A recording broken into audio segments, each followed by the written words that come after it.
Now, what does it do after it comes here with these three notes? It goes down one more time, half step. So all these notes come down half step to here. This one's staying right here, the pinky. And then finally we're going to end on the C triad, and we're going to stretch this pinky out to stay here as well. So let's try that, just slowly.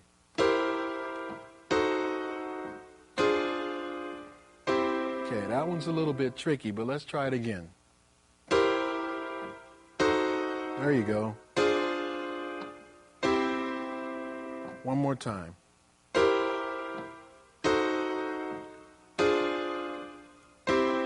Okay, now what we're doing to make this real interesting is we're using a left, right, left motion with the right hand to make it work, to give it that little bounce that it has. So the way to do that is to kind of put emphasis on these lower two notes, the first downbeat, and then in between what you want to do is come up and accent with the right motion on the upper note. So it's like this. You see that? Try that. Try it again.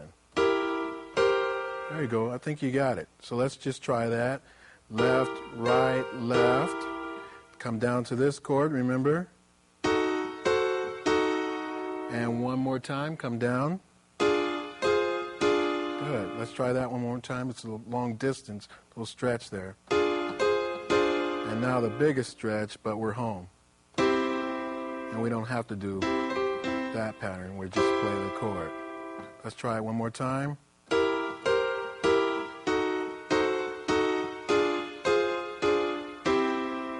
Okay, one more time. 1, 2, 3, and 1, 2, 3, 4.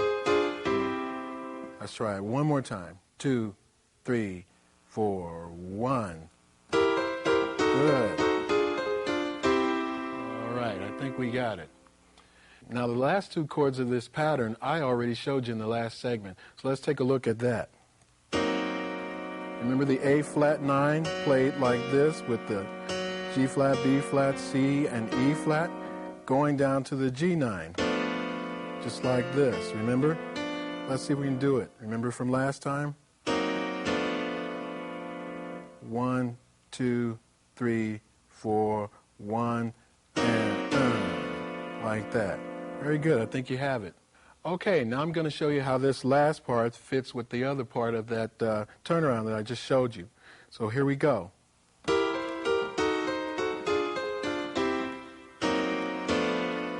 see that? We did all this left, right, left motion, and then we finished like that. So that's one more time.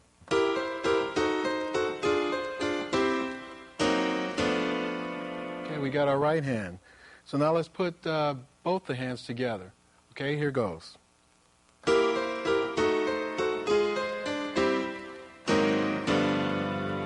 working. Let's try it again.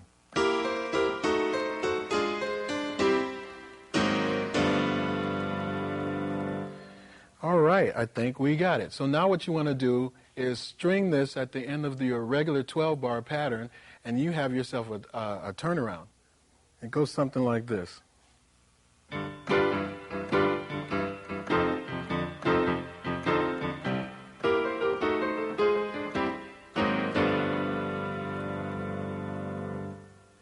Every time the 12-bar progression ends, there's a turnaround. Each member of the band plays the turnaround in his own way. Whenever you see a blues band play, pay special attention to the turnarounds, because that's how you really learn what to do.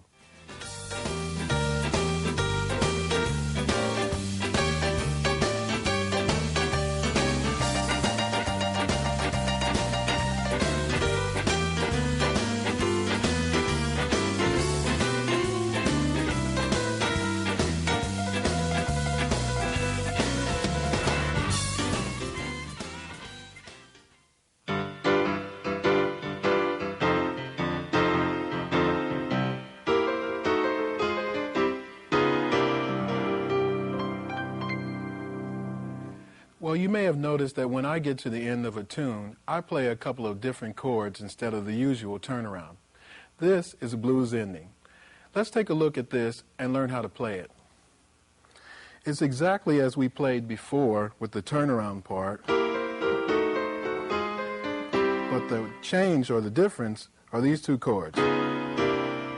Now these chords are 9 chords, just like when we played the A flat 9 down to the G 9, but this is a different kind of a 9. It's a D flat 9. And the way you play this one is you start with this position on the C flat or the B, and then you come up here to the E flat, and then you play this F, and then you play this A flat, like that. So we'll just do the right hand for a moment. Now we come down here to a C9, and the notes we play in the C9 are B flat from the bottom, B flat, D, E, and G, like that. So let's just try just those two.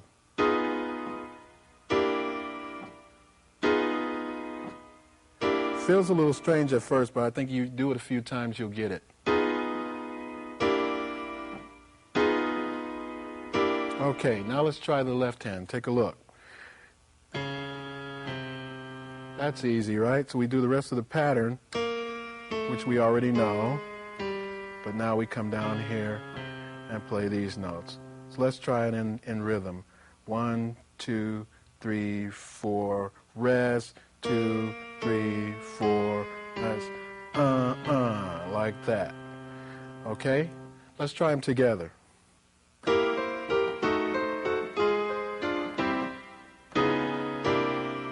Okay, you notice how I slowed it down? That's what you should do too, to continue practicing it, till you get all the little problems out. Okay. If you're ready to try it up to speed, let's check it out with the sequencer. If not, stop the tape and keep practicing, and then come back and play it. Here we go.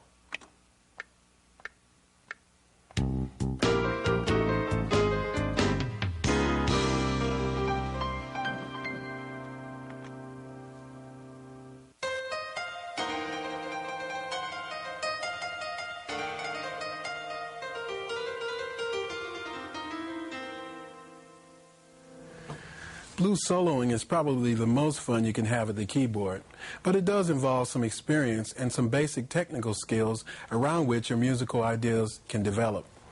Some of my favorite blues keyboard players, like Professor Longhair, Ray Charles, and Charles Brown, are responsible for a lot of the ideas that we'll be exploring today. What all of these players do to make their playing unique is to improvise within the blues. The first thing we need to do is to learn some scales, and the first scale is appropriately called the blues scale.